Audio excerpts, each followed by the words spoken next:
एक बार गौतम बुद्ध भिक्षा के लिए एक किसान के यहाँ पहुँचे। तथागत को भिक्षा के लिए आया देखकर किसान उपेक्षा से बोला, श्रमण, मैं हल जोतता हूँ और तब खाता हूँ। तुम्हें भी हल जोतना चाहिए और बीज बोना चाहिए और तभी खाना खाना चाहिए। बुद्ध ने कहा, महाराज, मैं भी खेती ही करता हूँ। इस पर किसान की जिज्ञासा हुई। बोले, गौतम, न तुम्हारा हल देखता हूँ, न बैल और न ही खेती के स्थल। तब आप कैसे कह सकते हैं कि आप भी खेती ही करते हैं? आप कृपया अपनी खेती के संबंध में समझाएं। बुद्ध ने कहा, महाराज, मेरे पास श्रद्धा का बीज, तपस्या रूपी वर्षा, प्रजा रूपी जोत और हल है। पाप भीरुता का दंड है, विचार रूपी रस्सी है, स्मृति और जागरूकता रूपी हल की फाल और पेनी है। मैं वचन और कर्म में संयत रहता हूँ। मैं अपनी इस खेती को बेकार घास से मुक्त रखता हूँ और आनंद की फसल काट लेने तक प्रयत्नशील रहने वाला हूँ। अप्रमाद मेरा बैल है, जो बाधाएं देखकर भी पीछे मुंह नहीं मोड़ता है। वह मुझे सीधा शांति धाम तक ले जाता है।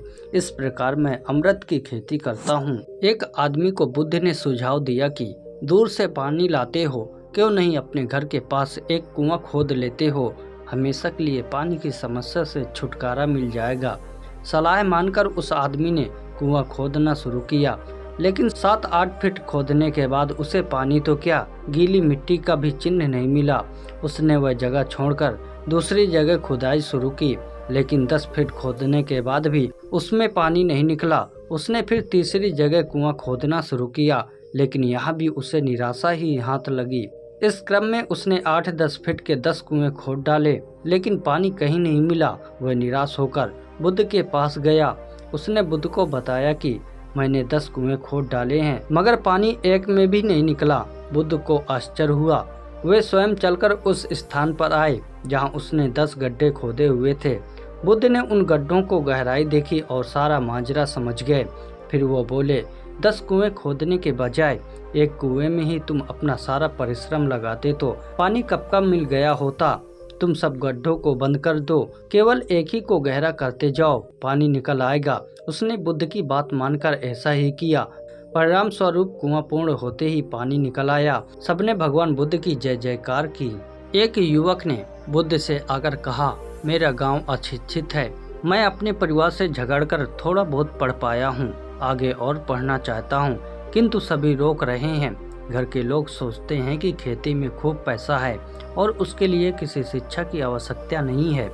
यही सोच गांव वालों की भी है। कृपया आप मेरे गांव चलकर वहां शिक्षा का प्रसार करवाइए। बुद्ध युवक की बात मानकर गांव आ गए। धर्मवीरू ग्रामीणों ने बुद्ध का सत्कार किया और रोज उनके प्रवचन सुनने आने लगे। बुद्ध जब भी शिक्षा का महत्व बताते, ग्रामीण विरोधी मत रखते। एक दिन एक महिला अपने 5 साल के बच्चे के लिए पूछने लगी कि उसे किस उम्र में शिक्षा दिलवाए। तब बुद्ध ने समझाया कि तुम्हें तो 5 वर्ष पूर्व उसकी शिक्षा शुरू कर देनी चाहिए।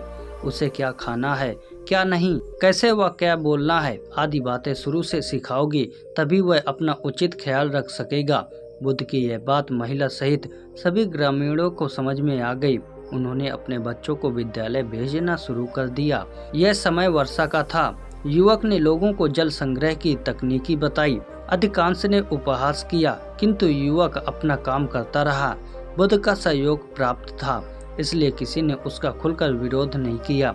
जब गर्मी में भीषण जल संकट के कारण फसलें सूखने लगी तो युवक ने कुएं खुदवाए, जिनमें जल संग्रह की तकनीकी के कारण खूब पानी निकला। ग्रामीण अब शिक्षा का महत्व समझ चुके थे।